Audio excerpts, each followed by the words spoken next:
Frankie joining us here on the Folsom Lake Honda Hotline. Folsom Lake Honda, your one-stop Honda shop. Frankie, thank you for joining us, buddy. Did the Warriors look like the more desperate team to you last night? What the hell song was that? First of all, that's your song, man. I'm with you, Frankie. No. I hate that song. That's a terrible song. Well, I'm getting a little echo on my side. I'm hearing myself in my ear. I'm not sure. That's a problem. That could be an issue. We're gonna try to. I don't want to. We're gonna try to iron that out, Frankie. This is not the. Hello? This is not Hello? the most smooth beginning of an interview in radio history. Tell you that. I think we just put Frankie on hold.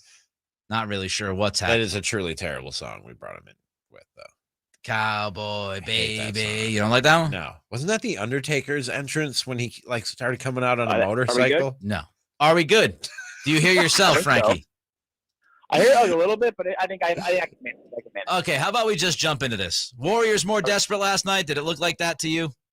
Oh yeah, they're playing like a team that was backs against the wall, and obviously they're still the Golden State Warriors. I know the Kings they had a great 2 games at home, but top 3 team in the league at home for a reason, and they proved it last night. Now, aside from the fact that Kings couldn't make threes, you got Steph Curry who had a big night. We all kind of knew it was coming, and I'm not feeling too down today. I think the Kings have proven they can handle adversity, and they've responded, but they're going to have to do it in a tough environment on Sunday with a team that's going to get back Draymond Green to get back Gary Payton II. So they had a chance, squandered it, and on to other opportunities here. How concerned are you? How concerned should Kings fans be with the shooting so far in this series, Frankie? I said before we brought you on, they're 14th among playoff teams in 3-point percentage right now. They're 12th in offensive efficiency. This is nowhere near the team that we saw in the regular season. It's concerning, but this happened before. I was kind of diving into things before hopping on with you guys, and they've had five other times this season where they've shot under 30% from three this year. They've responded every time. I mean, in all those opportunities, except the last one, obviously. The last 3-game stretch where they went under 30% was the final 3 games of the season. Again, those were games where the Kings had already locked in a playoff spot and were sitting some of their guys. But they responded to a couple of those stretches by shooting 38, 39%. And one of them, they shot 40% over a 3-game stretch, I believe, in February. They need a breakthrough. They need a breakthrough. And I think that they're due for a big night. They had some open looks. They didn't call Mike Brown after the game that he felt good about the shots they're taking. And even for myself, too, like I like the shots they're taking as well. There weren't too many forces. Of course, there are always a couple, but I think you guys brought up the Will Z stats about open threes. They have open looks. They're not knocking them down. So you have to hope it's a percentage game and that the shots will start falling sooner than later. But hopefully they start falling on Sunday, because you really would hate to have this thing be 2-2 going back home. And a 3-1 series lead would be very daunting for the Warriors and would make you feel good about yourself for your team. Frankie Cartoscelli is with us here, Cattles Ramie on this Friday. Frankie, can the Kings win this series if Domas isn't better against Looney than he was last night?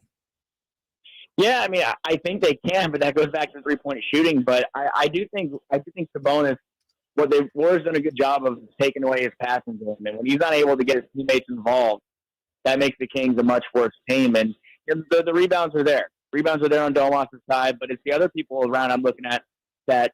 I saw multiple plays last night where you have 3 or 4 white jerseys standing around, and you have players like Dante DiVincenzo. You have Jonathan Kuminga with a highlight reel putback dunk. The Kings need more on the glass, and specifically the offensive glass. The Warriors last night on the offensive board made a huge difference. Second chance points killed the Kings. So Domas, I do need to pick it up on other aspects, but the team as a whole I'm looking at to pick it up on the offensive board and stop those second chance points from biting them in the end.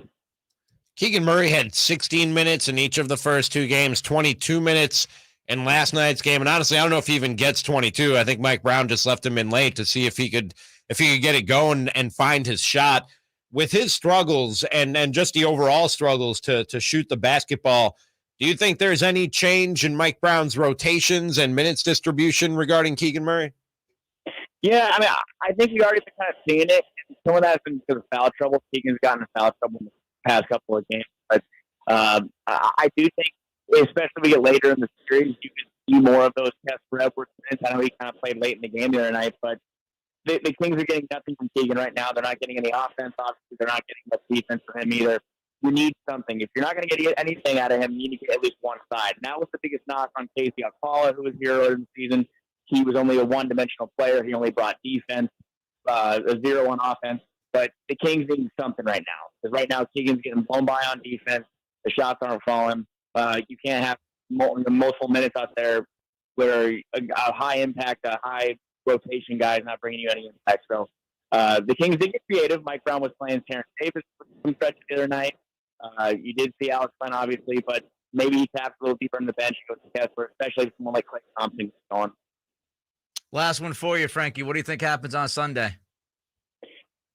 I'm really not too down. I'm actually, last night I was pretty upbeat. I think the Kings were it was the worst offensive performance of the season. Yeah.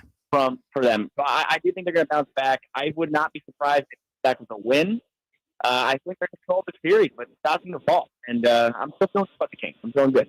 All right, Frankie. Enjoy San Francisco. We'll see you when you get back, man. Thank you. Perfect. Thank you guys so much. Have a good weekend. You too. There goes Frankie Cartoscelli, SactownSports.com. He was on the Folsom Lake Honda hotline. Folsom Lake Honda, your one-stop Honda shop. Frankie's staying there because we talked about the team's travel plans and whether you come back. I have no idea. I don't know if bed. he's staying the entire time. Just asking. I'm guessing he's going to stay. I don't know. You said enjoy San Francisco. I thought you knew. My bad. Well, yeah, I don't. He's in San Francisco, so enjoy San Francisco. See you when you get back. He can enjoy San Francisco today and then come back tonight. You can do it tomorrow. He did not share his itinerary with me, so I'm not really sure when he's going to eat dinner. Okay, I thought you knew because of the way you worded that. I'm sorry. Oh, God. Not a smooth start here, folks. Not a smooth start. I think we're having a fine show. Oh, yeah.